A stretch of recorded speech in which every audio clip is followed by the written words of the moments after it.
ሰላም ጤና ይስጥልን እጅጉን የተወደዳችሁና የተከበራችሁ የአዲስ ስፖርት ቤተሰቦቻችን እንደምን አላችሁልን? ከእናንተው ከሆነው ከአዲስ ስፖርት የዩቲዩብ ቻናላችን አዳዲስ ስፖርታዊ ጉዳዮችን ልናካፍላችሁ እነሆ ዳግም ተገናኘን። ስለምታደምጡን፣ ስለምትከታተሉን፣ ቆይታችሁን ከኛ ጋርም ስለምታደርጉ እጅጉን ከልብ አድርገን ነው የምናመሰግነው። ዛሬ የተለያዩ ስፖርታዊ ጉዳዮችን ወደ እናንተ እያደረስን ቆይታን እናደርጋለን። ከነዚህ መካከል ትላንትና በተወዳጁ የእንግሊዝ ፕሪምየር ሊግ የተደረገ አንድ ተስተካካይ መርሃ ግብር አለ። በሞሊኒው ስቴዲየም ወልቨርሃምፕተን ወንደረርስ እና አርሰናል ያደረጉት ጨዋታ አለ።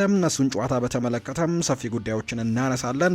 አርሰናል ትላንትና ነጥብ የጣለበት መርሃ ግብር ሆኖ ነው የተጠናቀቀው። በዋንጫ ፉክክሩ ላይ አሁን በትልቁ ነጥቦችን እየጣለ ይገኛል። ባለፉት 7 ጨዋታዎች እንኳን በጣም በርከት ያሉ ጨዋታዎች ላይ ነጥቦችን እየጣለ እንደሚገኝ እየተመለከተን እንገኛለን እና ከአርሰናል ጋር የተያዙ ጉዳዮችን እናነሳለን። የትላንትናውንም ጨዋታ በስፋት ነው የምንመለከተው። ሌሎች የአውሮፓ ቻምፒየንስ ሊግ መርሃ ግብሮችም ትላንትና ተደርገዋል። 4 ያክል ጨዋታዎች ናቸው በአውሮፓ ቻምፒየንስ ሊግ የጥሎ ማለፍ ጨዋታዎች ትላንትና የተደረጉት። እነሱንም ጉዳዮች የምንመለከት ይሆናል።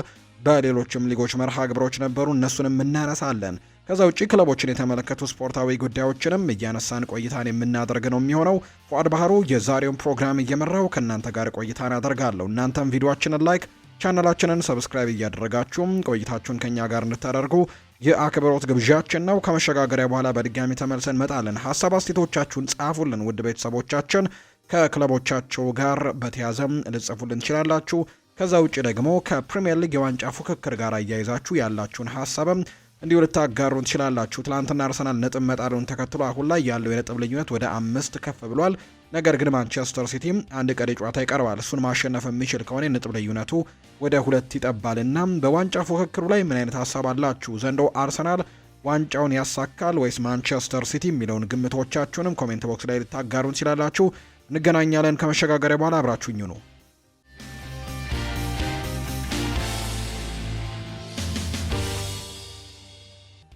ትላንትና የተደረጉ ጨዋታዎችን በማስቀደም ነው የዛሬ ፕሮግራማችንን የምንጀምረው። የአውሮፓ ቻምፒየንስ ሊግ ጨዋታዎችን እናስቀደም። የአውሮፓ ቻምፒየንስ ሊግ የጥሎ ማለፍ ጨዋታዎች ከትላንትና በስቲያ መደረጋቸውን እናስታውሳለን። 4 ያክል ጨዋታዎች ድራማዊ ምሽቶች እንደነበሩም ተመልክተናል። ትላንትናም ደግሞ 4ቱ ጨዋታዎች ተደርገዋል። እንዳልኳችሁ ቀደም ብዬም በሌሎች ፕሮግራሞቻችንም እነዚህ ጨዋታዎች የሚደረጉት ከ9ኛ እስከ 24ኛ ደረጃን ይዘው ባጠናቀቁ ቡድኖችና ቀድመው ያለፉትን ከ1ኛ እስከ 8ኛ ደረጃን ይዘው ያጠናቀቁና ወደ ቀጣዩ ዙር ማለፋቸውን ያረጋገጡ ቡድኖችን ለመቀላቀልና 16 ውስጥ ለመግባት የሚደረግ ፍልሚያ እንደሆነ ይታወቃል። ትላንትናም በ4 ጨዋታዎች ቀጥለው ተደርጓል። ትላንትና ቃራባግና ኒውካስል ዩናይትድ ቀደም ብለው ምሽት 2 ሰዓት ከ45 ሲል ጨዋታቸውን አድርገው እንደነበር ተመልክተናል። ይህንን ጨዋታ ኒውካስል ዩናይትድ በሰፊ ጎል ልዩነት ማሸነፍ ችሏል። ከሜዳው ውጪ ያደረገው መርሃ ግብር ነበር። ነገር ግን የኤዲ ሃው ቡድን ኒውካስል ዩናይትድ በሰፊ ጎል ልዩነት ጨዋታውን ማሸነፉን ተከትሎ ምናልባት የመልሱ ጨዋታ ራሱ ሳይጠበቅ ኒውካስል ዩናይትድ ምናልባት በሂሳባዊ ስሌቶች ካልሆነ በስተቀር ማለፉን ያረጋገጠ አይነት ቡድን ይመስላል። ትላንትና ከሜዳው ውጪ ግማሽ ደርዘን ጎል ነው ማስቆጠር የቻለው። 6-1 በሆነ ውጤት ትላንትና ማሸነፍ ችሏል ኒውካስል ዩናይትድ ቃራባግን።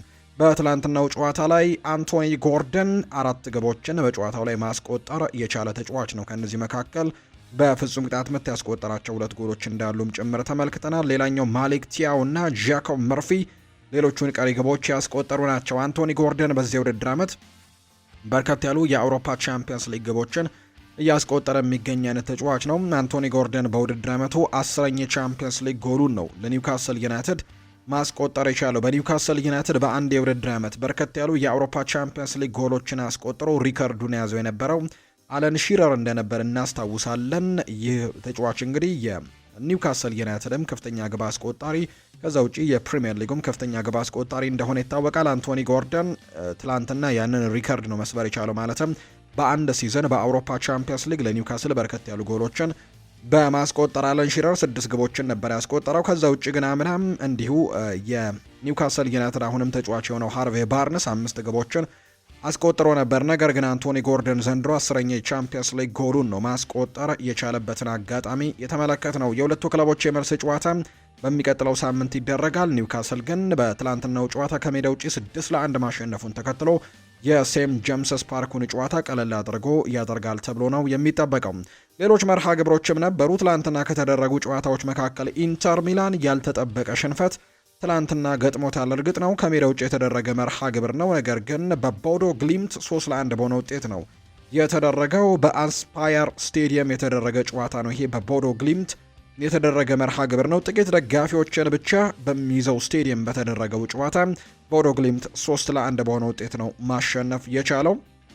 እንዲሁ ሰሞኑን ከዝውውር ጉዳዮች ጋር በተያዘም ከአርሰናል ጋር ስሙ እየተነሳው የሚገኘው ኤስፖሲቶ ትላንትና ጎል ማስቆጠር ችሏል ለኢንተር ሚላን። ነገር ግን ከሽንፈት መታደግ አልቻለም። 3-1 በሆነ ውጤትም የተሸነፉበት መርሃ ግብር ሆኗል። በቀጣይ ሳምንት በሳን ሲሮ ጁሴፔ ማይትሳ የሚደረገው የመልስ ጨዋታ በርካቶች በጉጉት እንዲጠብቁት ያደረገ መርሃ ግብር ሆኖ ነው የትላንትናው የኢንተር ሚላንና የቦዶ ግሊምት ጨዋታ መጠናቀቁን የተመለከት ነው። በቀጣይ ሳምንት የመልሱ ጨዋታ ይደረጋል። ሌላኛው የቤልጅየሙ ክለብ ብሩዥ በሜዳውና በደጋፊው ፊት አትሌቲኮ ማድሪድን ያስተናገደበት ጨዋታ ትላንትና ድንቅ ፉክክር ከተመለከትንባቸው ጨዋታዎች መካከል አንደኛው ነው። ጨዋታው 3-3 በሆናቸው ውጤት ነው የተጠናቀቀው።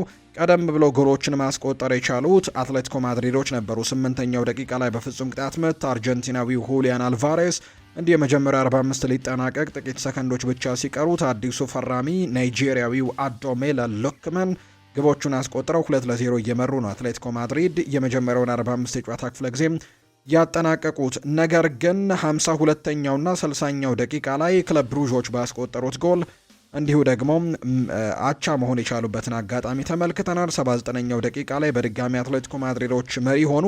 89ኛው ደቂቃ ላይ ደግሞ ክለብ ብሩዦች ጎል አስቆጥረው በአጠቃላይ ጨዋታው 3-3 በሆናቸው ውጤትና 6 ግቦችን የተመለከትንበት መርሃ ግብር ሆኗል። በአጠቃላይ ጨዋታው 3-3 በሆናቸው ውጤት ነው የጠናቀቀው። ስለዚህም በሚቀጥለው ሳምንት በሚደረገው በኤር ዋንዳ ሜትሮፖሊታኖ አሬና በሚደረገው ጨዋታ ላይ ሁሉ ነገር ይወሰናል ተብሎ ነው የሚጠበቀው። ሌላኛው የትላንትናው መርሃ ግብር ባየር ሌቨርኩዘን እና የግሪኩ ክለብ ኦሎምፒያኮስን ያደረጉት ጨዋታ ነው። ይህ ጨዋታ ግሪክ ላይ የተደረገ ኦሎምፒያኮስ በሜዳው ያደረገው መርሃ ግብር ነው። ነገር ግን የጀርመኑ ክለብ ባየር ሌቨርኩዘን በፓትሪክ ሺክ 2 ግቦች ታግዞ ጨዋታውን 2-0 በሆነ ውጤት ማሸነፍ የቻለበት መርሃ ግብር ነው። በቀጣይ ሳምንት በባይ አሬና የመልስ ጨዋታው የሚደረግ ነው የሚሆነው። የተወዳጁ የእንግሊዝ ፕሪምየር ሊግን ደግሞ እንመልከት። ትላንትና በርካቶች በጉጉት የሚጠብቁት አንድ ጨዋታ ነበር። 31ኛው ሳምንት ላይ መደረግ የነበረበት የወልቨርሃምፕተን ወንደረርስ እና የአርሰናል ጨዋታ ትላንትና ተደርጓል። የካራባው ካፕ የፍጻሜ ተፋላሚ ከመሆኑ ጋር በተያዘ አርሰናል በዛ ምክንያት ነው ጨዋታው ወደዚህ እንዲመጣ የተደረገው። እርግጥ ነው ማንቸስተር ሲቲም ጨዋታውን ለማምጣት ተሞክሮ ነበር። ነገር ግን ተጋጣሚው ክሪስታል ፓላስ ነው። ክሪስታል ፓላስ ደግሞ ዛሬ የዩሮፓ ሊግ ጨዋታ ስለሚያደርግ ነው የተወዳጁ የእንግሊዝ ፕሪምየር ሊግ ተስተካካይ መርሃ ግብሩ ልክ እንደ አርሰናል በአንድ ቀን ማድረግ ያልቻለው ማንቸስተር ሲቲ እንጂ የ31ኛ ሳምንት ላይ መደረግ የነበረበት መርሃ ግብር ነው። በሞሊኒው ስቴዲየም ትላንትና ጨዋታው ተደርጓል። ወልቨርሃምፕተን ወንደረርስ እና አርሰናል ደግሞ ጨዋታቸውን ያደረጉ ቡድኖች ናቸው።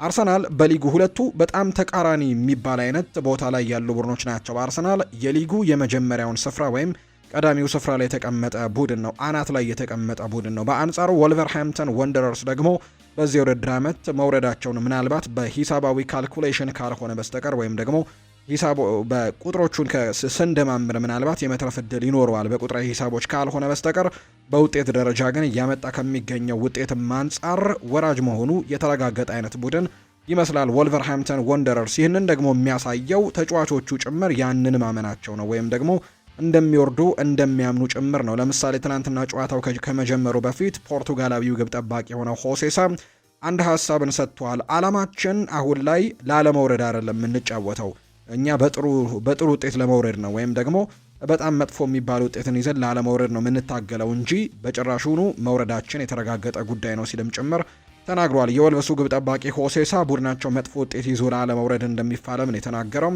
አላማችን ተቀይሯል ያለው ግብ ጠባቂው አሁን ላይ በሊጉ ለመቆየት ሳይሆን የምንጫወተው በሊጉ ታሪክ ደካማ ቡድን ላለመሆን ነው ሲልም ጭምር ተናግሯል። በሊጉ ታሪክ አነስተኛ ነጥብ ይዞ የወረደው ቡድን 11 ነጥብ ነው የሰበሰበው። ሆሴሳ እንደሚናገረው አላማችን ደግሞ ያንን ታሪክ ላለመድገም መሞከር ነው። እኔ እንደዚህ አይነት መጥፎ ታሪክ ውስጥ ስሜ እንዲካተት አልፈልግም ወይም የኔ ስም በእንደዚህ አይነት መጥፎ ታሪክ ውስጥ አካል መሆን አልፈልግም ሲልም ጭምር ነው የተናገረው። እና እንደዚህ አይነት ሜንታሊቲ ወይም ደግሞ እንደዚህ አይነት ሀሳብ ነው ያላቸው አሁን ላይ በመጥፎ ውጤት ላለመውረድ የሚጫወት አይነት ቡድን እንጂ መውረዳቸውን እንዳረጋገጡ ተጫዋቾቹ ጭምር የሚያምኑበት አይነት ቡድን ነውና በዛ መልኩ ነው ጨዋታቸውን እያደረጉ የሚገኙትና ከአርሰናል በተቃራኒ በውድድሩ ግርጌ ላይ ወይም ደግሞ የመጨረሻውን ደረጃ ይዞ የተቀመጠ ቡድን እንደሆነ ነው ወልቨርሃምፕተን ወንደረርስን እየተመለከትን የምንገኘው። ትላንትናም ጨዋታቸውን አድርገዋል። በሞሊኒው ስቴዲየም የተደረገው ለአርሰናል በተለይ የትላንትናው ጨዋታ በጣም በትልቁ ጥቅም ይሰጠዋል ተብሎ ታስቦ ነበር። ምክንያቱም ምናልባት ጨዋታውን አሸነፈው ቢሆን ኖሮ አርሰናል ከተከታዩ ማንቸስተር ሲቲ ያለው የነጥብ ልዩነትን 7 ማድረስ ይችል ነበርና ማንቸስተር ሲቲ ተስተካካይ ጨዋታውን መቼ እንደሚያደርግ አይታወቅም። ስለዚህ ያንን ተስተካካይ ጨዋታ እስኪያደርግ ድረስ ምናልባት የነጥብ ልዩነቱ ሰፋ ብሎ የሚቀጥልበትና አርሰናል ምናልባት በሜንታሊቲ ደረጃ ደግሞ በትልቁ ከፍ ብሎ የሚጓዝበት አይነት ውጤትን ማምጣት የሚችልበት አጋጣሚ ነበር። ነገር ግን ትላንትና ነጥብ መጣሉ ግን ምናልባት በቀጣዮቹ ጨዋታዎች ላይ ጭምር አርሰናል ላይ በጣም ጫናዎችን ሊያሳርፍ የሚችል አይነት ውጤት ይሆናል ተብሎ ነው የትላንትናው ጨዋታ በርካቶች እየፈሩ የሚገኙት። የትላንትናው ጨዋታ 2-2 በሆናቸው ውጤት ነው የተጠናቀቀው። ቀዳሚውን ጎል ያስቆጠሩት ገና ጨዋታው በጀመረ 5ኛው ደቂቃ ላይ ነው።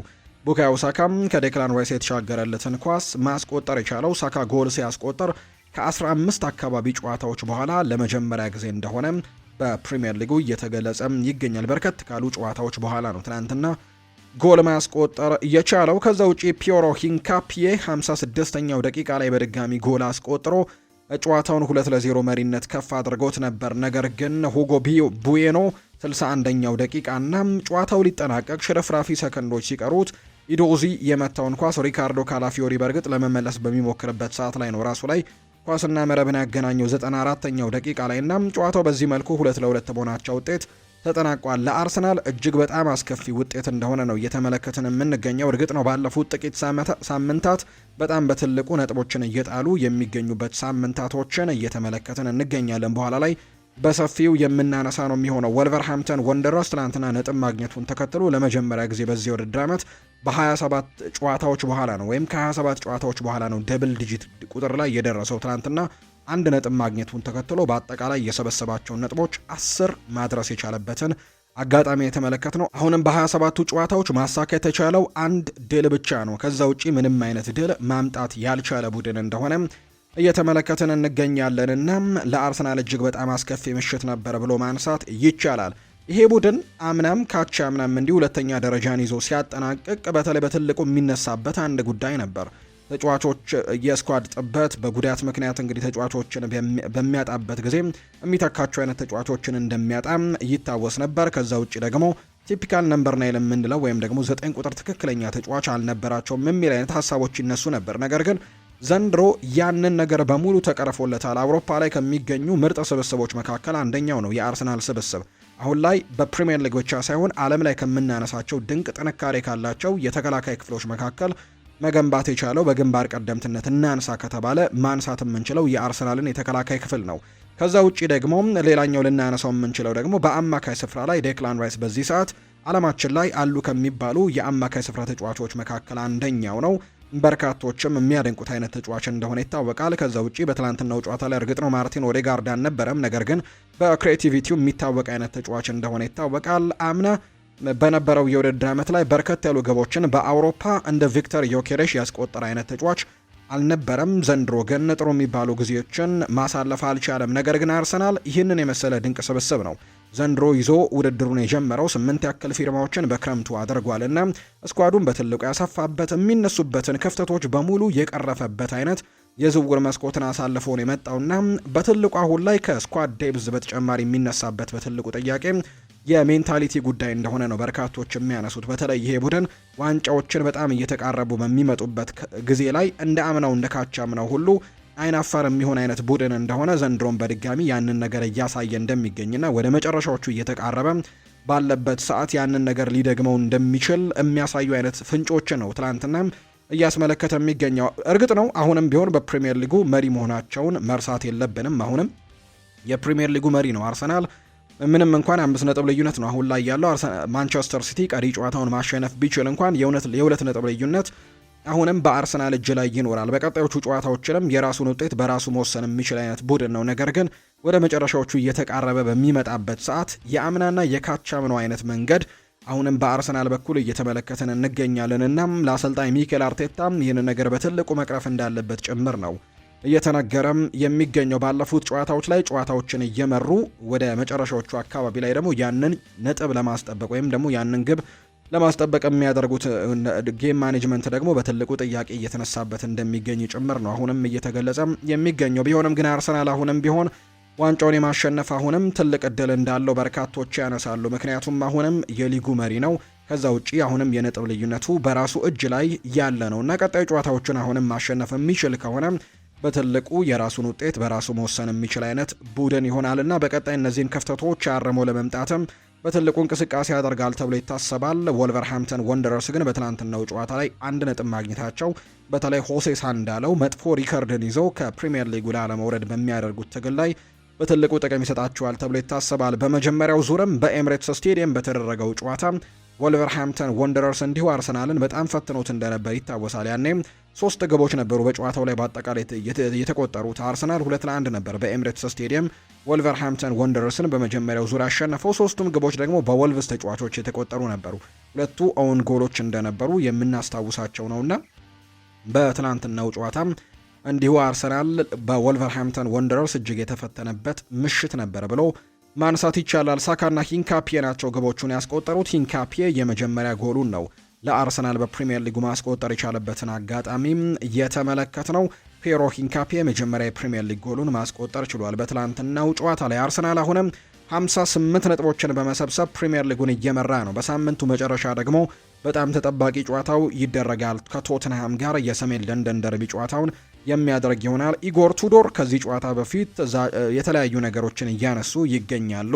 እኛ ጨዋታን ለማሸነፍ ነው ምንገባው፣ አቻ ራሱ ያበሳጨኛል ሲሉ ጭምር ተናግረው ነበርና ለአርሰናል ሌላ ፈተና ይሆናል ተብሎ ይታሰባል። እርግጥ ነው ደግሞ አርሰናሎች በተከታታይ ጨዋታዎችን እያደረጉ ነው የሚገኙ፣ ተደጋጋሚ ጨዋታዎች እየመጡባቸው ይገኛሉ። ለምሳሌ ያክል በሳምንቱ መጨረሻ በኤፍኤ ካፕ ከዊጋን አትሌቲክ ጋር ጨዋታ አድርገው እንደነበር እናስታውሳለን። ትላንትና ደግሞ የእንግሊዝ ፕሪሚየር ሊግ ጨዋታ አድርገዋል። በሳምንቱ መጨረሻም የፕሪሚየር ሊግ ጨዋታ ያደርጋሉና በጥቂት ቀናቶች ውስጥ በርከት ያሉ ጨዋታዎች እያደረጉ ነው። ተጫዋቾች ደግሞ በጉዳት ምክንያት ያጡበት አጋጣሚ አለ። ለምሳሌ ያክል በትላንትናው ጨዋታ ላይ ማርቲን ኦዴጋርድም በጉዳት ምክንያት አልነበረም፣ ካይ ሃቨርትስም በጉዳት ምክንያት አልነበረም እና በትላንትናው ጨዋታ ላይ አዲስ ነገርን ነው የሞከረው። እርግጥ ነው በኤፍኤ ካፑ ጨዋታ ላይ የተወሰኑ እንደሞከረው ተመልክተናል። ኖኒ ማንድዌኬን በቀኙ የማጥቃት ክፍል ተጠቅሞ ቡካዮ ሳካን በአንጻሩ በ10 ቁጥር ሚና ላይ ደግሞ ለመሞከር ትላንትና ጥረት ሲያደርግ ተመልክተናል። ከዛ ውጪ ትላንትናም ጋብሪኤል ማርቲኔሊ የሚያመክናቸው እድሎች ደግሞ ለአርሰናል እጅግ በጣም አስቆጪ እንደነበሩ ጭምር ነው የተመለከትነው። በርከት ያሉ ኳሶችን ሲያመክን እንደነበር ጭምር ነው የተመለከትነውና ትላንትናም እንዲሁ ባለፈው ሳምንትም ነጥብ ሲጥሉ በርካቶች ጋብሪኤል ማርቲኔሊ ላይ ጣታቸውን ሲቀስሩ ነበር። ማስቆጠር የሚችለውን አጋጣሚ ሳይጠቀምበት በመቅረቱ ከብሬንትፈርድ ጋር በነበረው ጨዋታና በትላንትናው ጨዋታ ላይም እንደዚህ አይነት ነገሮች ሲነሱ ተመልክተናል። በትላንትናው ጨዋታ በተለይ ያገኛቸውን እድሎች ሳይጠቀም የቀረበትን አጋጣሚ የተመለከትነው። በጨዋታው ላይ በአጠቃላይ 10 የጎል ሙከራዎችን ብቻ ነው አርሰናል ያደረገው። በመጀመሪያው 45 የጨዋታ ክፍለ ጊዜም ጥሩ የሚባል እንቅስቃሴን አድርጎ ነበር። ከ10 አጠቃላይ ሙከራዎች ማለት በጨዋታው ላይ በአጠቃላይ 10 ሙከራዎችን ያደረገው በ90 ደቂቃ ውስጥ የመጀመሪያው 45 ላይ ነው 7ቱን ሙከራዎች ያደረገው። ሁለተኛው 45 የጨዋታ ክፍለ ጊዜ ላይ 3 ሙከራዎችን ብቻ ነው ያደረገው። በአንጻሩ በመጀመሪያው 45 የጨዋታ ክፍለ ጊዜ 68 በመቶ ኳሱን ተቆጣጥሮ የነበረበትን አጋጣሚ ተመልክተናል። በሁለተኛው 45 ግን ወልቨርሃምፕተን ወንደረርሶች የተሻለ የኳስ ቁጥጥር እንደነበራቸው ጭምር ተመጣጣኝ ቢሆንም የተሻለ የኳስ ቁጥጥር 51 በመቶ የኳስ ቁጥጥር ነበራቸውና አርሰናሎች በትላንትናው ጨዋታ በተለይ ወደ መጨረሻዎቹ አካባቢ እጅግ ተቸግረው የነበሩበት አጋጣሚዎች ነው የተመለከትነው። በትላንትናው ጨዋታ ማርቲኔሊ፣ ማንድዌኬ፣ ትሮሳር፣ ዮኬሬሽ እና ጋብሪኤል ሄሱስ በአጠቃላይ 2 ኢላማቸውን የጠበቁ ሙከራዎችን ብቻ ነው በጋራ ያደረጉት በትላንትናው ጨዋታ ላይ። አርሰናል በአጠቃላይ በሊጉ ያለፉትን 7 ጨዋታዎች ማሸነፍ የቻለው 2ቱን ጨዋታ ብቻ ነው። በአሰልጣኝ ሚኬል አርቴታ የሚመራው የሊጉ መሪ አርሰናል ተከታታይ ጨዋታዎች ላይ ነጥብ እየጣሉ ነው አሁን ላይ የሚገኙት። አርሰናሎች በሊጉ ባደረጉት ያለፉት 7 መርሃ ግብሮች ላይ 2ቱን አሸንፈው 1 ተሸንፈው 4 ጨዋታዎች ላይ አቻ ወጥተዋል። እነዚህ ነጥብ የጣሉባቸው ጨዋታዎች እጅጉን ዋጋ እንዳስከፈሏቸው ነው ባለፉት ሳምንታት የነጥብ ልዩነቱ እንዲጠብ ያደረገበትን አጋጣሚ የተመለከትነው። ለሊጉ ዋንጫ ትልቅ ግምት የተሰጠው አርሰናል 11 ወሳኝ ነጥቦችን በዋንጫ ጉዟቸው ላይ አሁን ላይ ጥለዋል ባለፉት 7 ሳምንታት ብቻና ይህ ነገር መስተካከል እንዳለበት ነው እየተነሳ የሚገኘው። ቡካዮ ሳካ አንድ ሀሳብን ተናግሯል። መልበሻ ክፍሉ ጸጥታው በጣም ያስፈራል ሲል ነው የተናገረው። ከትላንትናው ጨዋታ በኋላ ሲናገር እጅግ በጣም ብስጭት ውስጥ እንዳሉ ነው የአርሰናል ተጫዋቾች እየተነገረ የሚገኘው። የመልበሻ ክፍሉ ውጥረት ውስጥ ነው ሲልም ነው ቡካዮ ሳካ ሀሳቡን ያጋራው የአርሰናሉ አምበል ቡካዮ ሳካ ቡድኑ ከወልቭስ ጋር ባስመዘገበው ውጤት የቡድኑ አባላትም ተበሳጭተዋል ሲልም ጭምር ይናገራልና መልበሻ ክፍሉ እጅጉን ያስፈራል ሲልም ጭምር ተናግሯል። እንዲሁ ቡካዮ ሳካ የመልበሻ ክፍሉ ድባብ ውጥረት ውስጥ ነው ያለ ሲሆን በሁለተኛው አጋማሽ ባሳየነው እንቅስቃሴ የቡድኑ አባላት በጣም ተበሳጭተዋል ሲልም ጭምር የተናገረው። አሁን የሚያስፈልገን ለችግሮች መፍትሄ ማበጀት ብቻ ነው፣ ሙሉ ትኩረታችንም እዚህ ላይ ማድረግ ይኖርብናል ሲል ነው ሳካ የሚናገረው። ቡካዮ ሳካ አያይዞም ቡድኑ ባለፉት ጨዋታዎች ላይ እያስመዘገበ ያለው ውጤትን ተከትሎ ራሳችንን ማየትና መገምገም ይኖርብናል ሲልም ጭምር ነው እየተናገረ የሚገኘው።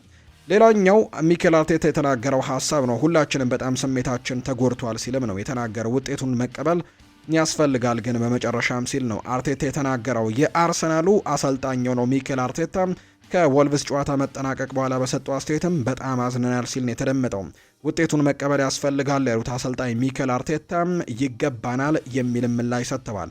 ቡድኑ የሚጠበቅበትን ያክል እንቅስቃሴ እንዳላሳየ የተናገረው አሰልጣኙም ሊጉን እንድናሸንፍ የሚያደርገን ብቃትን አላሳየንም በጨዋታው ላይ ሲል የተናገረው። በቀጣይ የሰሜን ለንደን ደርቢ ጨዋታ ጥሩ አጋጣሚ ይሆናል ሲሉ የገለጹት አሰልጣኝ ሚኬል አርቴታ ምን ያክል ማሸነፍ እንደምንፈልግ ማሳያ ጨዋታ እናደርገዋለን ያንን ጨዋታ ሲልም ጭምር ነው የተናገረው። በትላንትናው ጨዋታ ላይ ግን ለዋንጫ የሚጠበቅ ዋንጫ ለማሸነፍ የሚተጋ አይነት ቡድን ማሳየት የነበረበትን ፐርፎርማንስ በጨዋታው ላይ ሳናሳይ ነው የወጣ ነው የሚል አይነት ሀሳብን ጭምር ነው አሰልጣኝ ሚኬል አርቴታ በትላንትናው ጨዋታ ላይ እየተመለከትን የምንገኘውና በአጠቃላይ ለአርሰናል እጅግ አስከፊ የነበረ ምሽት በትላንትናው ጨዋታ ላይ መደረጉን ተመልክተናል። በቀጣይ ጨዋታዎች ላይ አርሰናል ምን አይነት ውጤቶችን ይዞ ይወጣል የሚለው ጉዳይ በርካቶች በጉጉት እንደሚጠብቁት ነው እየተገለጸ የሚገኘው። ማንቸስተር ሲቲ ምናልባት ተስተካካይ መርሃ ግብሩን ማሸነፍ የሚችል ከሆነ ግን እንዳልኳቸው የነጥብ ልዩነቱ ወደ 2 የሚጠብበት አጋጣሚ ነው ያለው። አርሰናል በአጠቃላይ 27 ጨዋታዎችን አድርገው የሰበሰበው ነጥብ 58 ነው። ያለፉትን 2 ጨዋታዎች ከብሬንትፈርድ እና የትላንትናውን ከወልቭስ ጋር ያደረገውን ጨዋታ ደግሞ በአቻ ውጤት ነው ያጠናቀቀው።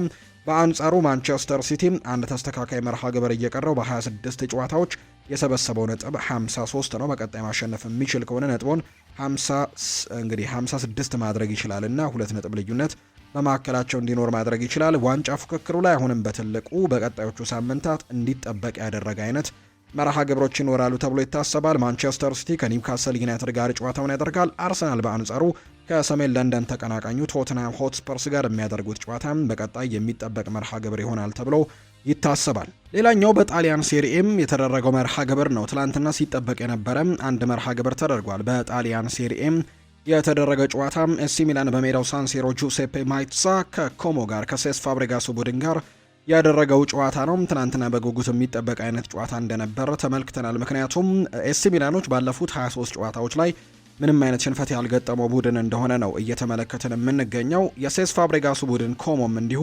በጣም ጥሩ የሚባል ጉዞዎችን እያደረገ የነበረ ቡድን እንደነበር ነው የምናስታውሰው። የጣሊያኑ ክለብ ኮሞ አሰልጣኝ ሴስ ፋብሬጋስ እየተመሩ እንግዲህ ኮሞዎች ጥሩ የውድድር ዓመትን ማሳለፍ የቻለ ቡድን ነው። ኮሞ ባለፉት ዓመታት ወደ ሴሪኦ ባደጉበት ዓመትም 10ኛ ደረጃን ይዘው በማጠናቀቅም ውጤታማ ጊዜን አሳልፈው እንደነበር ነው የምናስታውሰው። በዚህ ዓመትም ጥሩ ጊዜን እያሳለፈ የሚገኘው ኮሞም በሴሪኦ ትንሽ ጨዋታዎችን ከተሸነፉ ቀዳሚ ክለቦች መካከል አንደኛው ያደርገዋል። ሴስ ፋብሬጋስ በተለይ ኳስን መቆጣጠር ላይ ትኩረትን የሚያደርግ ጫና ፈጥሮ ማጥቃትን ወይም ሃይ ፕሬሲንግን የሚጠቀም አይነት ቡድን፣ ቦታዎችን ደግሞ በብልህነት መጠቀም ላይ የተመሰረተ የጨዋታ መንገድን የሚከተል አይነት አሰልጣኝ እንደሆነ በርካቶች ያነሱለታል። አሰልጣኙ የገነቡት የጨዋታ መንገድም ከሴሪው ጠንካራ ቡድኖች ጋር በተፎካካሪነት እንዲቀጥሉ ጭምር አስችሏቸዋል። ኮሞ ኳስን ይዞ በመቆየት ወደፊት በመውሰድና ጫና ፈጥሮ በማጥቃትም ከተዋጣላቸው የሴሪ ክለቦችም ቀዳሚው እንደሆነ ጭምር ነው የተነገረው። አምና እንዳልኳችሁ ልክ ወደ ጣሊያን ሴሪ ባደጉበት የመጀመሪያው ዓመት 10ኛ ደረጃን ይዘው አጠናቀው በርካቶችን አስገርመው ነበር። ዘንድሮ ደግሞ ጭራሽ ለአውሮፓ ቻምፒየንስ ሊግ ጭምር እየተፎካከሩ አውሮፓ ቻምፒየንስ ሊግን ቦታ ይዘው ለማጠናቀቅ እየተፎካከረ ያለም ቡድን ነው እየገነቡ የሚገኙት አሰልጣኝ ሴስ ፋብሬጋስ እና በዚህ ላይ በርካቶች አድናቆታቸውን እየሰጧቸው እንደሚገኝ ነው እየተመለከትን የምንገኘው። ትላንትናም በሊጉ ላይ ጠንካራ ተብለው ከሚነሱ ቡድኖች መካከል አንደኛው የሆነውን ቡድን ገጥመው ነበር። ኤሲ ሚላንን ነው ትላንትና የገጠሙት። ጨዋታው በአቻ ውጤት ነው የተጠናቀቀው። በጣሊያን ሴሪኤም ኤሲ ሚላን ከኮሞ ጋር ያደረገው መርሃ ግብር 1-1 በሆነ ውጤት ነው የተጠናቀቀው። የኮሞን ግብ ኮከባቸው ኒኮ ፓዝ ነው ማስቆጠር የቻለው። በአንጻሩ ለኤሲ ሚላን ራፋኤል ሊያኦ አቻ ማድረግ ችሏል። በጨዋታው ላይ የኤሲ ሚላኑ አሰልጣኝ የሆኑት ማሲሚሊያኖ አሌግሪ ቀይ ካርድ ተመልክተዋል። በትላንትናው ጨዋታ ኤሲ ሚላን ያለፉትን 24 ተከታታይ የሴሪ ጨዋታዎች ደግሞ ሳይሸነፍ መጓዝ የቻለ ቡድን እንደሆነ ጭምር ነው እየተመለከትን የምንገኘው። የትላንትናው ጨዋታ ግን ለሁለቱም ቡድኖች እጅግ በጣም ወሳኝ ነበር። በተለይ ኤሲ ሚላን ከሊጉ መሪ ኢንተር ሚላን በአብዛኛው ላለመራቅ እንዲሁ ደግሞ ኮሞ ደግሞ የአውሮፓ ቻምፒየንስ ሊግ ተሳትፎን ማግኘት የሚችሉበትን ቦታ ይዞ ለማጠናቀቅ የሚደረግ ትልቅ ፉክክር የነበረው ጨዋታ ነው። ኤሲ ሚላን ትናንትና ነጥብ መጣሉን ተከትሎ ነጥቡን 54 አድርሷል። ከ53 ወደ 54 ከፍ ብሏል። በዚህም ደግሞ ከሊጉ መሪ ኢንተር ሚላን ጋር ያላቸው የነጥብ ልዩነት ወደ 7 ከፍ ያለበትን አጋጣሚ ነው የተመለከትነው። እርግጥ ነው 25 ጨዋታዎችን ቢያደርጉም እንዲሁ ደግሞ ሽንፈት ከገጠማቸው በርከት ያሉ ሳምንታት ቢሆኑም አንድ ጨዋታ ብቻ ነው በዚህ ውድድር ዓመት የተሸነፉት። ነገር ግን 9 ጨዋታዎችን ግን በአቻ ውጤት አጠናቅቋልና ይሄም በጣም ትልቅ የሚባለው የአቻ ውጤት እንደሆነ ነው እየተመለከትን የምንገኘውና 9 ጨዋታዎችን በአቻ ውጤት ማጠናቀቃቸው ከሊጉ መሪ ኢንተር ሚላን በሰፊ የነጥብ ልዩነት እንዲርቁ አድርጓቸዋል። በአንጻሩ ኮሞ ደግሞ የትላንትናውን ጨዋታ አቻ መውጣቱን ተከትሎ ያለውን ነጥብ ወደ 42 ከፍ አድርጓል። አሁን ከአውሮፓ ቻምፒየንስ ሊግ ቦታ በ5 ነጥቦች ዝቅ ብሎ 6ኛ ደረጃ ላይ የተቀመጠ ቡድን ነው። እርግጥ ነው ያለፉትን 3 ጨዋታዎች ማሸነፍ አልቻለም። ሁለቱን በአቻ ውጤት ሲያጠናቅቅ አንዱን በሽንፈት ነው የደመደመውና ያ ነገር ምናልባት ወደ ኋላ እየጎተታቸው ቢሆንም ነገር ግን አሁንም ቢሆን በጣም ጥሩ ቡድን እንደሆነ እያስመለከተ ይገኛል። አትርሱት፣ ከ2 ዓመታት በፊት በጣሊያን ሴሪ ቢ ላይ የሚሳተፍ ቡድን ነበር። አምና ነው ወደ ሴሪኤው እንደመጣም የምናስታውሰው። ትናንትና ከኤሲ ሚላን ጋር 1-1 በሆናቸው ውጤት አጠናቋል። በስፓኒሽ ላሊጋም ትናንትና ቪያሪያል ተስተካካይ መርሃ ግብሩን አድርጓል። ከሌቫንቴ ጋር ነበር የትላንትናውን ጨዋታ ማድረግ የቻለው። የትላንትናውን ጨዋታ 1-0 በሆነ ውጤትም ማሸነፍ የቻለበትን አጋጣሚ ነው የተመለከትነው። በቪያሪያል በኩል 1-0 ነው ሌቫንቴን በትላንትናው ጨዋታ ላይ ያሸነፈው። ይህንንም ተከትሎ ተስተካካይ መርሃ ግብሩን ማሸነፉን ተከትሎ አሁን ከሌሎች ቡድኖች ጋር ያደረገውን የጨዋታ ብዛት አስተካክሏል። ወይም 24ኛ ሳምንቱ ነው ትናንትና ያደረገው። በዚህም በአጠቃላይ የሰበሰባቸው ነጥቦችን 48 ማድረስ ችሏል። ስለዚህ ከአትሌቲኮ ማድሪድ አሁን ላይ በ3 ነጥቦች ከፍ ብሎ 3ኛ ደረጃ ላይ የተቀመጠ ቡድን ነው ቪያሪያል ዘንድሮ። በተለይ ባለፉት ሳምንታት ምናልባት ነጥቦችን ጣል እንጂ ከዛ በፊት በነበሩት ሳምንታት ተከታታይ ድሎችን በማምጣት ጥሩ የሚባል ጉዞዎችን እያደረገ ነበር። የትላንትናውን ጨዋታ ማሸነፉን ተከትሎ ግን አሁን 3ኛ ደረጃነቱን በ48 ነጥብ ይዟል። አትሌቲኮ ማድሪድ በ45 ነጥብ ነው 4ኛ ደረጃ ላይ የተቀመጠው። በዚህም በስፓኒሽ ላሊጋ ላይ ጥሩ ፉክክርን እያደረገ ይገኛል ቪያሪያል። አሁን ደግሞ ክለቦችን የተመለከቱ ስፖርታዊ ጉዳዮችን እናንሳ።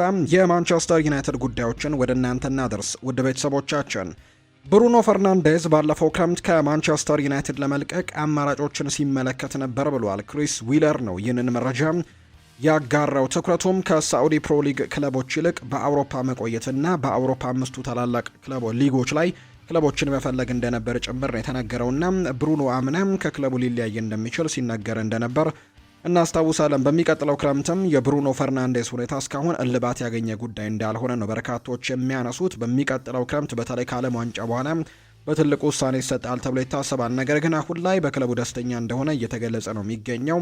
በተለይ አሰልጣኝ ማይክል ካሪክ ከመጣ በኋላ የመጡት ደግሞ የውጤት ለውጦች ተጫዋቹን እንዳነሳሱትና ምናልባት በቀጣዮቹ ጨዋታዎች ላይ በዚህ ቡድን ውስጥ እንዲቆይ ሊያደርገው እንደሚችል የሚያሳዩ ዘገባዎች እየወጡ ይገኛሉና በሚቀጥለው ክረምት እርግጥ ነው ውሳኔው ይወሰናል። ነገር ግን ማንቸስተር ዩናይትድ ይህንን ወሳኝ ተጫዋቻቸውን በቀላሉ መልቀቅ እንደማይፈልጉ ነው እየተገለጸ የሚገኘው። በተለይ ከሰር አሌክሳንደር ቻፕማን ፈርጉሰን በኋላ በተለይ እሳቸው ከለቀቁ በኋላ ከተደረጉ ምርጥ ዝውውሮች መካከል በቀዳሚነት የሚቀመጠው ዝውውር ነው የብሩኖ ፈርናንዴዝ እና ለዚህ ቡድን ትልቅ ግልጋሎቶችን እየሰጠ ይገኛል። በርከት ያሉ ግቦችን፣ በርከት ያሉ የግብ ዕድሎችን፣ በርከት ያሉ አሲስቶችን ጭምር የሚያደርግ አይነት ተጫዋች ነውና ለዚህ ቡድን ወሳኝ ነው።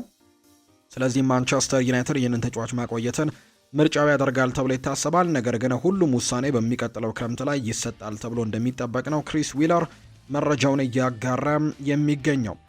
የማንቸስተር ዩናይትድ የክረምቱ የዝውውር መስኮት በጀት በቻምፒየንስ ሊግ ማለፍ ላይ የተመሰረተ እንደሆነም ጭምር ነው ይኸው የመረጃ ምንጭ እየተናገረ የሚገኘው። የቻምፒየንስ ሊግ ተሳትፎና ከ100 ሚሊዮን ፓውንድ በላይ በጀት መመደብ ከቻሉ የመግዛት አቅማቸውና የዝውውር ኢላማዎቻቸው ሙሉ ለሙሉ ይቀይራሉ ብለዋል። ያለ ቻምፒየንስ ሊግ ተሳትፎ ግን እንደ ኤሊዮት አንደርሰን ያሉ ተጫዋቾች የደሞዝ ጥያቄን ማሟላት እንኳን ፈተና ሊሆንባቸው እንደሚችል ጭምር ነው የሚያምነው ይኸው የመረጃ ምንጭና ምናልባት ማንቸስተር ዩናይትድ ወደ አውሮፓ ቻምፒየንስ ሊግ ማለፉን የሚያረጋግጥ ከሆነ በጣም ጥሩ የሚባሉ ዝውውሮች ወደ ቲያትር ኦፍ ድሪምስ ወደ ኦልድ ትራፎርድ ሊመጡ እንደሚችሉ የሚያሳዩ ዘገባዎች እየወጡ ይገኛሉ። ስለዚህ ማንቸስተር ዩናይትድ በትልቁ ትኩረቱን የሚያደርገው ዘንድሮ የአውሮፓ ቻምፒየንስ ሊግን ቦታ ይዞ ማጠናቀቅ ላይ ነው። ያንን ነገር በትክክል ማድረግ የሚችሉ ከሆነ በአጠቃላይ ማንቸስተር ዩናይትድ ጥሩ የሚባሉ ጊዜያቶችን ወይም ደግሞ ጥሩ የሚባሉ የዝውውር መስኮቶችን ሊያሳልፉ እንደሚችሉ የሚያሳዩ ግምቶች እየወጡ ይገኛሉ። በሚቀጥለው ክረምትም የሚደረጉት ዝውውሮች በአውሮፓ ቻምፒየንስ ሊግ ላይ የተንጠለጠሉና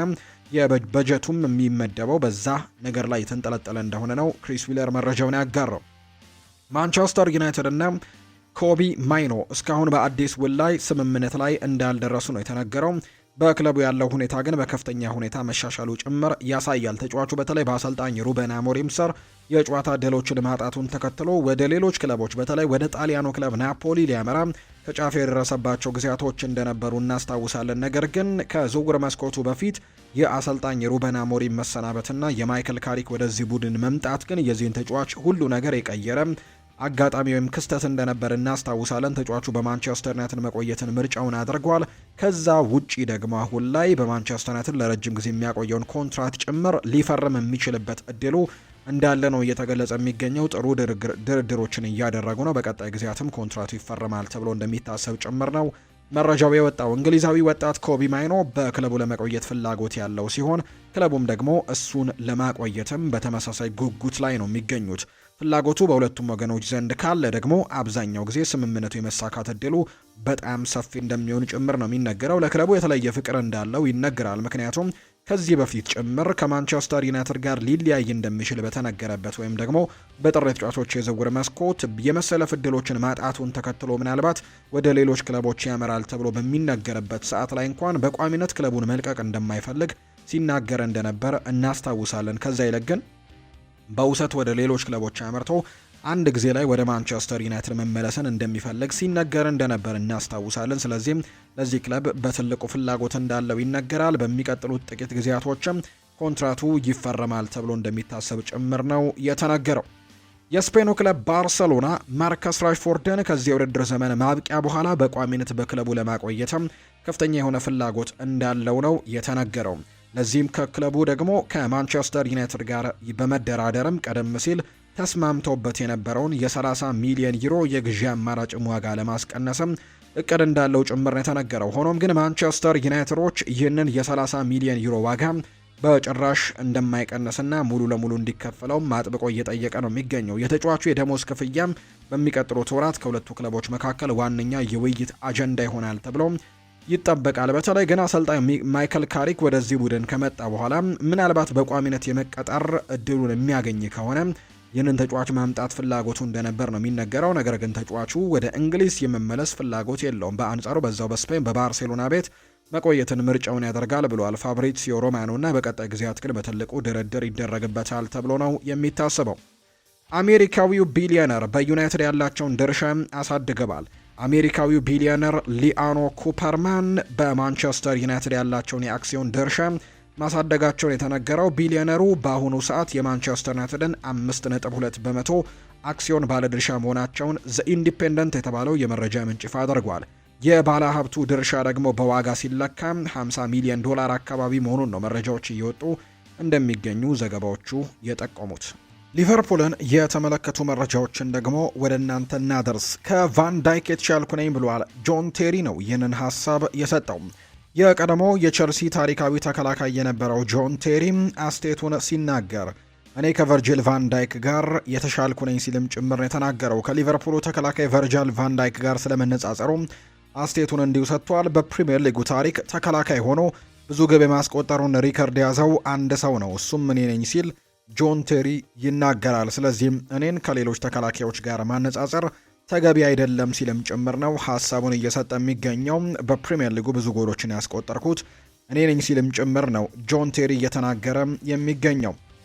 በብዙ ጨዋታዎች ግብ ሳይቆጠርበት በመውጣትም አሁንም የበላዩ እኔ ነኝ ያለው ጆን ቴሪ በዋንጫም ካየንም ከሱ የበለጠ አሸንፍ ያለው ሲል ይናገራል።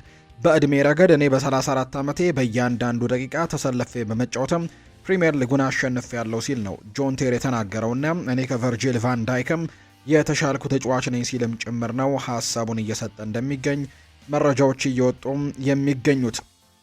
ጄሚ ካራገር አርነ ስሎትን በመከላከል ሊቨርፑል በዚህ የውድድር ዘመን እያጋጠሙት ያሉት ችግሮች በመጨረሻም አሰልጣኙን ይበልጥ የተሻለ ያደርጉታል ሲል ነው የተናገረው። በእርግጥ በማንኛውም ጊዜ የምትመዘገነው በውጤት ነው። ነገር ግን በዚህ የውድድር ዘመን ባጋጠሙት ነገሮች ምክንያት በቀጣይ ዓመት በብዙ መልኩ እጅግ የተሻለ አሰልጣኝ ሆኖ ይወጣል። አሁን ላይ ለሚታየው ነገር ሁሉ ጥፋተኛው እሱ ነው ብዬ አላስብም ብሏል። አሁን ባለው ስብስብ በተለይም ሳላህና ቫንዳይክ እንደ ባለፈው የውድድር ዘመን ጠንካራ ባልሆኑበት ሁኔታ ስብስቡ ያን ያክል ትልቅ አይደለም። ቡድኑ በሚገባ የተመጣጠነ አይደለም። ፍጹም ግልጽ ለመሆንም በዚህ ስብስብ ከዚህ በላይ ውጤትን ሊያመጣ የሚችል ሌላ አሰልጣኝ ይኖራል ብዬ በእርግጠኝነት መናገር አልችልም። ስለዚህም በሚቀጥለው የውድድር ዓመት የተሻለ አሰልጣኝ እንደሚሆንና ከዚህ የተሻለ ውጤቱም ይዞ እንደሚመጣ ጭምር አስባለሁ ሲልም ጭምር ነው የተናገረው። በርካታ ምንጮች እንደሚናገሩት ከሆነም ሊቨርፑል አቤን እንዲቆይ ለማሳመን ንግግሮችን እያደረጉ እንደሆነ ነው እየተገለጸም የሚገኘው። የፕሪሚየር ሊግ ተቀናቃኞችም ሁኔታውን በቅርበት እየተከታተሉት እንደሆነ ታውቋል። ምክንያቱም እስከ ሰኔ 1 ድረስም ስምምነት ላይ ካልደረሱ ከሌሎች ክለቦች ጋር የመነጋገር ነጻነትም እንደሚያገኝ ጭምር ነው የሚያሳዩ መረጃዎች እየወጡ የሚገኙት። የአርሰናልን ጉዳዮች እናንሳ። ቡካዮ ሳካ ውሉን ማራዘሙ ይፋ ተደርጓል። ቡካዮ ሳካ የአርሰናልን የመሪነት ግብ ካስቆጠረ በኋላ በደስታ አገላለጹ በትላንትናው ጨዋታ በክለቡ ውሉን ማራዘሙን ያረጋገጠው። ቡካዮ ሳካ በአርሰናል ቤት የተጨማሪ የ5 ዓመታት ኮንትራት ለመፈረም መስማማቱ ከዚህ በፊት መገለጹ የሚታወስ ነው። አርሰናሎች የቡካዮ ሳካን ውል ማራዘማቸውንም ከሰሜን ለንደን ደርቢው ጨዋታ ማለትም ከቶትናም ሆትስፐርስ ጋር እሁድ ከሚደረገው ጨዋታ በፊትም ይፋ ያደርጉታል ተብሎ ነው የሚታሰበው። ነገር ግን እሱ በሴሌብሬሽኑ ላይ ያንን ነገር እንዳሳየ ነው እየተገለጸ የሚገኘውና 5 ዓመታት ኮንትራት እንደፈረመ ጭምር የሚያሳዩ መረጃዎች እየወጡ ይገኛሉ። አርሰናል የመጣሁት ዋንጫ ፈልጌ ነው ብለዋል ዳቪድ ራያ። የአርሰናሉ ግብ ጠባቂ ዳቪድ ራያም አርሰናል ታሪካዊ የውድድር ዓመትን ያሳልፋል የሚል እምነት እንዳለው ነው አሁንም ቢሆን የሚናገረው። አርሰናል የመጣሁት ዋንጫ ማሸነፍ ፈልጌ ነው ሲል ዳቪድ ራያ ስቴቱን ሰጥቷል። ሁሉም ሰው ወደ አርሰናል ሲመጣ ዓላማው ዋንጫ ማሸነፍ መሆኑን ያስረዳው ራያ ለዚህ ነው እዚህ ያለ ነው ሲልም ጭምር ተደምጧል። ለእኛ አሁን በራስ መተማመን ቁልፍ ነገር ነው፣ ያለ ፍርሃት መጫወትና ወደ ዋንጫም ይወስደናል ሲል ዳቪድ ራያ ይናገራል። የትላንትናው ጨዋታ ነጥብ መጣልም በቀጣዮቹ ጨዋታዎች ላይ እንድንነሳ ያደርገናል ሲልም ጭምር ነው የተናገረው ዳቪድ ራያ። ሪያል ማድሪድን የተመለከቱ መረጃዎችን የምናንሳ። ጂያኒ ኢንፋንቲኖ ጥቃት መፈጸሙ እንዳሳዘናቸው ነው የገለጹት። የፊፋ ፕሬዝዳንት ጂያኒ ኢንፋንቲኖ ዘረኝነት መነሳቱ በጣም እንዳሳዘናቸውና እርምጃም እንዲወሰድ ጭምር ነው የጠየቁት። ፕሬዝዳንት ጂያኒ ኢንፋንቲኖ በጻፉት መልእክትም ቪኒሲዮስ ጁኒየር ላይ የተደረገው ነገርን በጣም አዝኛለሁ ሲሉ ነው ድርጊቱ እንዳስደነገጣቸው የተናገሩት። አክለውም ባለድርሻ አካላት ተጠያቂነታቸውን በመጠየቅም እርምጃ እንዲወስዱ ጥሪ አቅርበዋለሁ ሲሉም ጭምር ነው የተናገሩት። የቀድሞ የእግር ኳስ ዳኛ የነበሩት ማርክ ክላተንበርግም በቪኒሲዮስ ጁኒየር ላይ በደረሰው ጥቃትም የሰጠው አስተያየት በብዙዎች ዘንድ ትችትን እየቀሰቀሰ ነው የሚገኘው። ክላተንበርግ በሰጠው አስተያየትም ችግሩ ቪኒሲዮስ ነገሮችን ለራሱ ከባድ ማድረጉ ነው በማለት ለተፈጠረው ነገርም ተጫዋቹን ተጠያቂ ለማድረግ ሞክረዋል። በተጨማሪም ቪኒሲዮስ ጁኒየር ድንቅ ጎል ካስቆጠረ በኋላ በደስታ ወደ ጨዋታው ለመመለስ ይልቅ ያሳየው ሴሌብሬሽን ሁኔታውን ውስብስብና አስቸጋሪ እንዳደረገው ነው የገለጸው። የአስቴት ደግሞ በተለይም ኪኪታውት ከመሰሉ ደግሞ ድርጅቶች ከወጣው መግለጫ ጋርም በቀጥታ የሚቃረን ነው። ድርጅቱ ትኩረቱን ከዘረኝነት ይልቅ ወደ ተጫዋቹ ሴሌብሬሽን ማዞር ተገቢ እንዳልሆነ ማሳሰቡን መነገሩ የሚታወስ ጉዳይ ነውና ይህን ነገር እያደረገ ነው ብሏል ማርክ ክላተንበርግ። የፖርቱጋል መንግስትም ትናንትና ምሽት በቪኒሲዮስ ጁኒየር ላይ የተፈጠረውን ነገር የራሱን ምርመራ ለመጀመርም ውሳኔ እንዳሳለፈ ነው ዲያሪዮ አስ የተናገረው። ስለዚህም እዚህ ተጫዋች ላይ ወይም ደግሞ ይህንን ነገር ያደረገው ተጫዋች ላይ ትክክለኛው ነገር ከተገኘ ምናልባት በትልቁ ቅጣት ሊጣልበት እንደሚችል ጭምር ነው የተነገረው። እንዲሁ ዩኤፋ ምርመራ እንደከፈተ ትናንትና ገልጸንላችሁ ነበር። ከዛ ውጭ ደግሞ አሁን ላይ በድጋሚም የፖርቱጋል መንግስትም በግሉ ማጣራቶችን እያደረገ እንዳለ ጭምር ነው የተገለጸው። አንዳንድ የሪያል ማድሪድ ቦርድ አባላት ለጀርመናዊው አሰልጣኝ የርገን ክሎፕ የተለየ አድናቆት አላቸው ተብሏል። እናም እሱን ወደ ሪያል ማድሪድ ማምጣትም በትልቁ ይፈልጋሉ። ሆኖም በአሁኑ ጊዜ ግን በጀርመናዊው አሰልጣኝና በሪያል ማድሪድ መካከል የተጀመረ ምንም አይነት ንግግር እንደሌለ ነው ፋብሪዚዮ ሮማኖ መረጃውን ይፋ እያደረገ የሚገኘው። ስለዚህም ሪያል ማድሪድ ምናልባት ይህንን አሰልጣኝ ለመቅጠር ፍላጎት ይኖራቸዋል ተብሎ ይታሰባል። በቦርድ አባላትም በጣም የሚፈለግ አይነት አሰልጣኝ እንደሆነ ነው የተነገረው። ዩራጓዊ አጥቂ ሉዊስ ሱዋሬዝ በቅርቡ በሰጠው ቃለ መጠይቅ ላይ በ2014 ዓ.ም ወደ ሪያል ማድሪድ ለማቅናት ተቃርቦ እንደነበርና ዝውውሩ ያልተሳካበትን ምክንያትም ይፋ አድርጓል። ሉዊስ ሱዋሬዝ በንግግሩ ላይ ከ2014 የዓለም ዋንጫ በፊትም ሪያል ማድሪድ እሱን ለማስፈረም ከስምምነት ደርሶ እንደነበረና ክለቡ እሱን ለማስፈረም ሲልም ካረም ቤንዜማን ለአርሰናል ለመሸጥም አቅዶ እንደነበርና ዝውውሩም ሊጠናቀቅ በጣም ተቃርቦ እንደነበር ነው የተናገረው። ከ2014 የዓለም ዋንጫ በፊት ሪያል ማድሪድ እኔን ሊያስፈረመኝ ፈልጎ ነበር። ሁሉም ነገር በትክክለኛው መንገድ እየሄደ ነበር። እናም ካረም ቤንዜማ ለአርሰናል ለመሸጥ ሁሉ ጨርሰው ነበር። ነገር ግን ልክ የዓለም ዋንጫው ሲጀመር ባርሴሎና ወደ ውድድሩ ገባ። እኔም ባርሴሎናን እመርጣለሁ አልኩኝ። ምክንያቱም ከንክሻው ክስተት በኋላ ማድሪድ እኔ ላይ ያላቸው ፍላጎት መቀዛቀዙና ባርሴሎና ደግሞ በተቃራኒው ተጭኖ መምጣቱን አስተውያለሁ። በመጨረሻም ሁለቱም አማራጮች ነበሩኝ። እናም ህልሜ ስለነበር ለባርሴሎና መጫወትን መረጥኩኝ ሲልም ጭምር ነው የተናገረው ሉዊስ ሱዋሬዝ። ዘ አትሌቲክ የተሰኘው ታዋቂ የስፖርት ትንተና ድረገጽም የቤኔፊካው አሰልጣኝ ዦዜ ሞሪኒዮ በቪኒሲዮስ ጁኒየር ላይ በተደረገው ነገር የሰጡት አስተያየት በጽኑ ተችቶታል። ሆኖም ግን ዘ አትሌቲክ በትንተናው ላይ የሞሪኒዮ አስተያየት ያለበትን ችግር በሚከተሉት ነጥቦች ነው አጉልቶ ያነሳው። አንደኛው የተጫዋቹን ለስድቡ ሽፋን አድርጎ መጠቀሙ ነው። ሞሪኒዮ የቤኔፊካ ሌጀንድ ተጫዋች የነበረው ዩዜቢዮ የተሰኘ ጥቁር ተጫዋችን ጠቅሷል። ይህ ደግሞ ተጫዋች ቤኔፊካዎች በስቴዲየማቸው ሐውልት እንዳቆሙለት የሚታወስ ጉዳይ ነው። ሆኖም ግን ሞሪኒዮ ይህንን ሐውልት በመጥቀስም ለክለብ ውስጥም እንደዚህ አይነት ነገሮች የሉም በማለት ንግግርን አድርጓል። ይህም አንድ ታላቅ ተጫዋችም በቤኔፊካ ስለነበር ብቻ በክለብ ውስጥ ያሉ ሰዎች እንደዚህ ሊሆኑ አይችሉም የሚለውን ሀሳብ በማንሳት የስነ ልቦና ማጭበርበር ወይም ደግሞ ሳይኮሎጂካል ማኒፑሌሽን ሲያደርግም ተስተውሏል የሚል መረጃ ነው ዘ አትሌቲክ በሰፊው ያወጣው። ሌላኛው ተጎጂውን መውቀስ ነው። ሞሪኒዮ ቪኒሲዮስ የሰማውን ነገር እንዳልሰማ አድርጎ መናገሩን ስህተት ነው ብለዋል። እንዲሁም ደግሞ ቪኒ ግብ ካስቆጠረ በኋላ ደስታውን የገለጸበት ሴሌብሬሽንም ትክክል አይደለም ብሎ መተቸቱና ችግሩ የተፈጠረው በራሱ በቪኒሲዮስ ምክንያት እንደሆነ የሚያመለክት ነው በማለትም ያራመደው እንቅስቃሴም ራሱ ተጎጂውን የመተቸት ወይም ደግሞ ቪክቲም ብሌሚንግ አይነት እንደሆነ ጭምር ነው ዘ አትሌቲክ የተባለው የመረጃ ምንጭ ይፋ እያደረገ የሚገኘው። ሌላኛው ችግሩ ማለባበስ ወይም መሸፋፈን ነው። ይህ አይነት ክስተት ደግሞ በእንደዚህ አይነት ነገሮች ላይ በየስቴዲየሙ እየተከሰተ ያለ ችግር መሆኑና ነገሩ ኖርማል ነው ብሎ የመውሰድና ስህተቱን ሲያደባብስ ተስተውሏል። ዘ አትሌቲክ አያይዞም የሆዜ ሞሪኒዮ ንግግሮች ስለ ቪኒ ሴሌብሬሽን ሳይሆን ሁሌም እሰደባለሁ ብሎ የሚያስብ አእምሮና አስተሳሰብ ያለው ተጫዋች መሆኑን ትንተናው አጽንኦት ሰጥቷል። በአጠቃላይ ዘ አትሌቲክ የሞሪኒዮ አስተያየት ይህንን ችግር ከማከም ይልቅ ችላ እንዲባል የሚያደርግ አደገኛ ሀሳብ መሆኑን ጭምር ነው ዘ አትሌቲክ ሰፊ መረጃውን ከዚህ ክስተት ጋር አያይዞም ያጋራው። ኦሪዮል ሹዋሜኒ በአርቤል ዋሰር የሪያል ማድሪድ የተከላካይ አማካይ ወሳኝ ተጫዋች ሆኖ እየታየ ነው። ማርሴሎ በአንድ ወቅት ስለ ተከላካይ አማካይ በትክክል እንዲህ ሲል ገልጾታል። ዚዳን ያለ ፍርሃት ወደ አጥቂ ቦታ እየገፋ እንዲጫወትና ካሴሜሮ በመከላከሉ ቦታውን እንዲሸፍንለት እንደነገረው አብራርቷል። ያንን ሚዛን ያኔ ደግሞ የሚታይ ጥበቃ አሁን ላይ በሹዋሜኒ ውስጥ እየታየ እንደሚገኝ ነው ራዲዮ ማርካ መረጃውን እያጋራ የሚገኘው። ለሌሎች ተጫዋቾች ነጻነት የሚሰጥ አይነት ተጫዋች ሆኗል አሁን ኦሪዮል ሹዋሜኒ በቡድን ውስጥ ሲኖር። በጸጥታ ኳሶችን መቆጣጠር፣ ቦታዎችን መሸፈን፣ የኋላ መስመርን መጠበቅ፣ የተቀሩትን ተጫዋቾች በነጻነት እንዲጫወቱ መፍቀድም በትልቁ ስራው አድርጎታልና በአርቤል ዋሰር በጣም በትልቁ ነገሮች እየተሳኩለት ከሚገኙ ተጫዋቾች መካከል አንደኛው ነው። ኦሪዮል ሹዋሜኒ በጉዳት ከሜዳ ሊርቅ ይችላል የሚሉ ዘገባዎች እየወጡ የነበረ ቢሆንም ነገር ግን ሙሉ ምርመራ ተደርጎለት ምንም አይነት ነገር እንደሌለበት ነው ኤል ቼሬንጊቶ የመረጃ ምንጩን ያጋራው። ፈረንሳዊው የመሃል ሜዳ ደጀን ሹዋሜኒ በጨዋታው ላይ በተለይ ከቤኔፊካ ጋር በነበረው ጨዋታ ኮከብ በተባለበት የቤኔፊካው ጨዋታ መጠነኛ ጉዳት ደርሶበታል የሚል መረጃ ቢወጣም የሕክምና ምርመራ ተደርጎለት ግን ምንም አይነት ነገር እንዳልተገኘበትና በቀጣይ ጨዋታዎች ላይ መኖር እንደሚችልና መሰለፍ እንደሚችል ጭምር የሚያሳዩ ሪፖርቶች ናቸው አሁን ላይ እየወጡ የሚገኙት። ዣኦ ፔድሮ 10 የፕሪሚየር ሊግ ጎሎችን አስቆጥሮ 4 አሲስቶችን አድርጓል።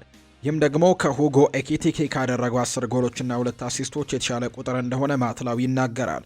ኤኪቲኬ የተገዛው 80 እና 15 ሚሊዮን ዩሮ ነበር። ዣኦ ፔድሮ ደግሞ የመጣው በ60 ሚሊዮን ዩሮ ነው ይላል ማትላው በመረጃው። ለሊቨርፑል ኤኪቲኬ ጥሩ ፈራሚ አልነበረም የሚል ማንም ይኖራል ብዬ አላስብም። ነገር ግን በአሁኑ ጊዜ ዣኦ ፔድሮ ላይ እየተነሱ የሚገኙ ቅሬታዎች ወይም ተጫዋቹ በቸልሲ ቤት መላመድ አቅቶታል የሚሉት ጥያቄዎች ግን መነሳት አለባቸው። ምክንያቱም ዣኦ ፔድሮ ጥሩ እንቅስቃሴዎችን እያደረገ ነው፣ ለቸልሲም በጣም ጥሩ ፈራሚ መሆኑን እያሳየ እንደሆነ ግልጽ ነው ሲል ጭምር ነው። ለቸልሲ መረጃዎች በጣም ቅርብ ነው ተብሎ የሚነሳው ማትላው ነው ይህንን ሀሳብ እያወጣም የሚገኘው።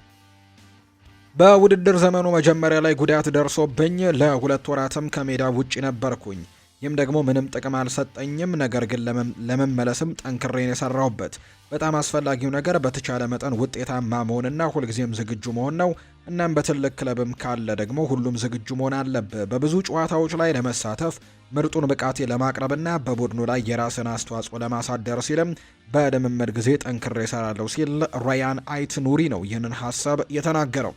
የስፓኒሽ ላሊጋ የ2025-26 የውድድር ዘመን የወርሃ የካቲት የወሩ ምርጥ ተጫዋች 5 እጩዎች ይፋ ተደርገዋል። በዚህ መሰረትም ፌዴሪኮ ቫልቬርዴ ከሪያል ማድሪድ፣ ሉዊስ ሚላ ከሄታፌ፣ እንዲሁ ደግሞ ቶማስ ልማር ከዢሮና፣ እንዲሁ ደግሞ ኢዛል ዙሊ ከሪያል ቤቲስ እና ሚካውታዴዝ ከቪያሪያል በእጩነት መቅረብ የቻሉ ተጫዋቾች እንደሆኑ እየተገለጸ ይገኛል። እነዚህ ተጫዋቾች የዚህ ወር ምርጡ የስፓኒሽ ላሊጋ ተጫዋችም ለመባል በእጩ ዝርዝር ውስጥ የተካተቱ ተጫዋቾች እንደሆኑ የሚያሳዩ መረጃዎች ናቸው እየወጡ እንደሚገኝ ዘገባዎቹ የጠቆሙት። እነዚህ ተጫዋቾችም በቀጣይ በሚደረገው ምርጫ የወሩ የስፓኒሽ ላሊጋ ምርጡ ተጫዋች የሚለውን ሽልማት ለማሸነፍም ይወዳደራሉ ተብሎ ነው የሚጠበቀው።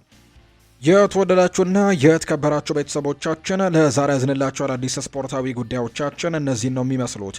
ስላደመጣችሁን፣ ስለተከታተላችሁን፣ ቆይታችሁን ከኛ ጋርም ስላደረጋችሁ እጅጉን ከልብ አድርገን ነው የምናመሰግነው። ፉአድ ባህሩ የዛሬውን ፕሮግራም እየመራው ከእናንተ ጋር ቆይታን አድርግ ያለው።